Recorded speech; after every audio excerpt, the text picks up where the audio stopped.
Hi there, and welcome to my Soul Authority channel. I'm Lorraine Van Tool, transformational life coach, holistic psychologist, and meditation guide. I'm staking out the safe spiritual space in solidarity so we can hear our authentic voice over all the noise and realign ourselves with clear choice. This is at the heart of Soul Authority.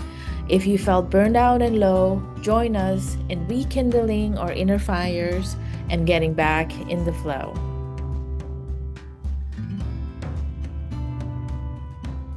What is newer, what I have called my clientele, people who are drawn to me, is mother trees. They're often wisdom keepers, transformational trailblazers.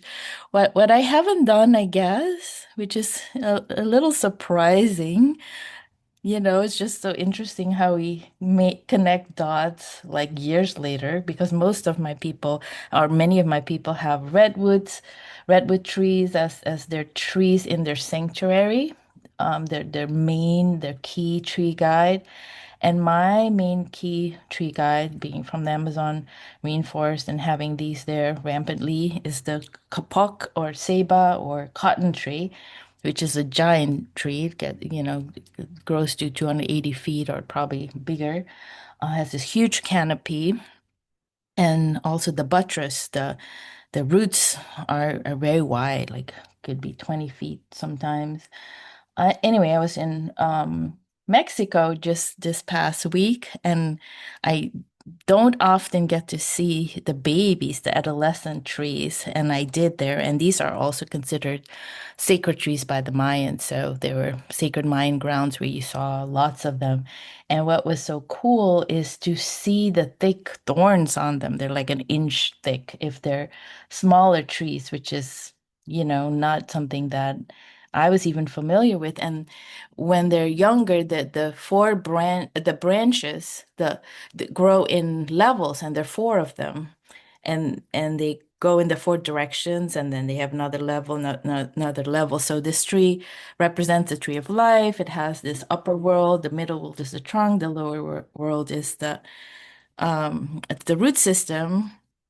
So in my native country, I mean, these trees are considered sacred trees where people pray and gather, and there are stories of slaves, willing to be killed versus like,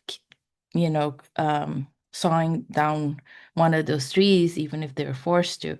But I never knew, sort of this whole system, this explanation of all these levels and the whole mind system. So that was very cool. Even though this is my tree, I'm now connecting Mother Tree with the tree in the sanctuary and sort of, this light bulb going on and understanding that so many of my people are these mother trees and the conundrum that they're in, being highly sensitive when they're young and perhaps feeling guilty, feeling bad, for being prickly or maybe not having enough thorns for protection.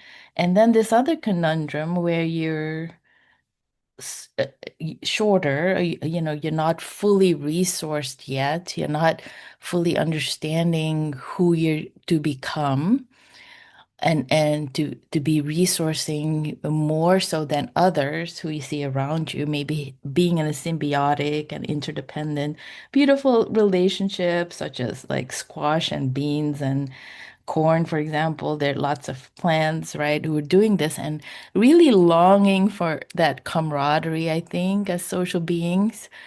And then realizing as a child, maybe already, as I did, maybe you guys did, many of my clients did, like, what is going on, feeling more mature spiritually, especially than their parents or their elders or people around them, and carrying karma, being like protective, doing all this stuff and being so confused because you're vulnerable physically, you're dependent, on these parents or older people to take care of you physically, and then also longing to be part of sort of the tribe, the group, but not quite fitting in because you're shooting upward and outward and you're becoming this mother tree and your blueprint, you're born, I suppose, to provide in some ways this habitat, this caregiving as mother trees do, and source mostly from the sun and then from this whole network of fungi and mycelia and this runs like underground for like miles even. And so they're so in tune with other trees in need, who need nutrients, who need water, and they are getting sourced mainly through earth and the sun.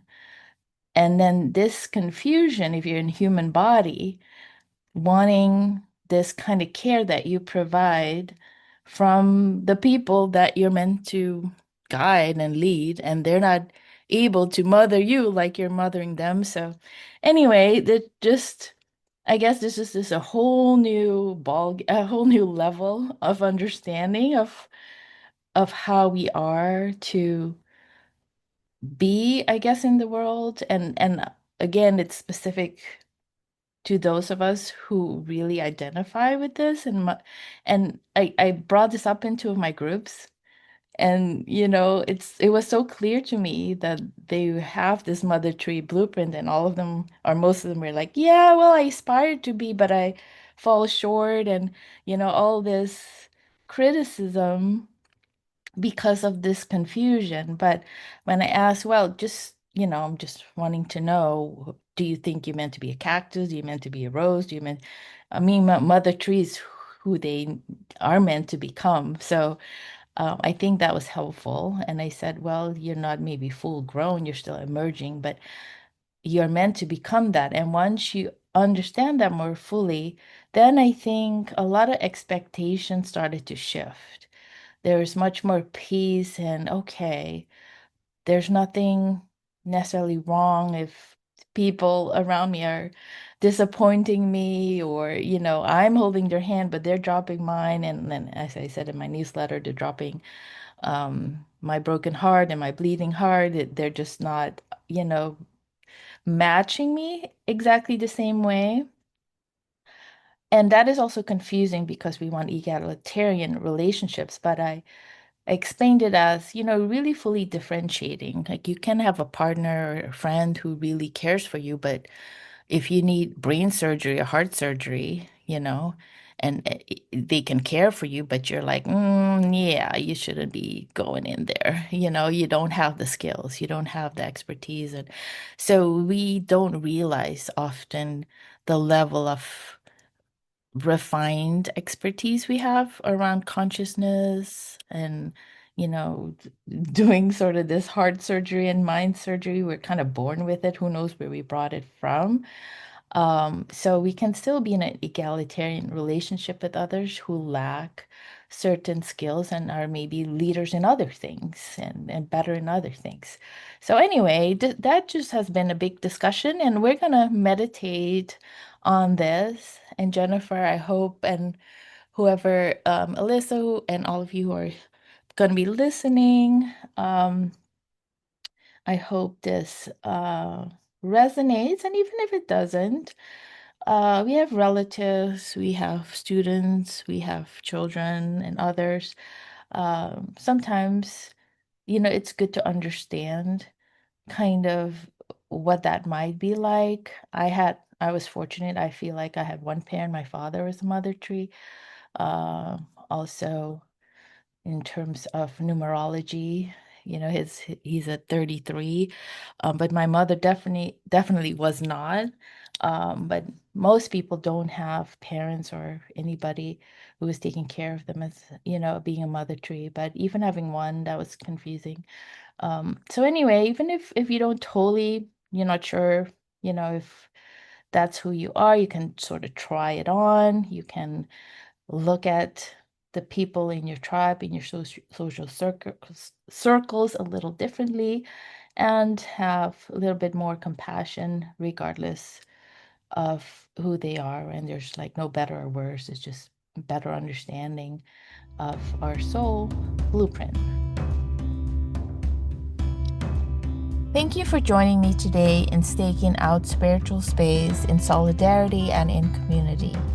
Please share this video and the Zoom link below with anyone who would love some support in hearing their authentic voice over all the noise and realign with clear choice.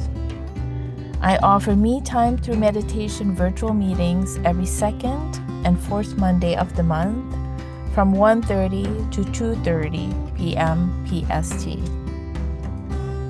If you would like deeper and more personalized guidance, how to heal, love, lead with soul authority, please visit me at soulauthoritycoaching.com or thesacredhealingwell.com for more information.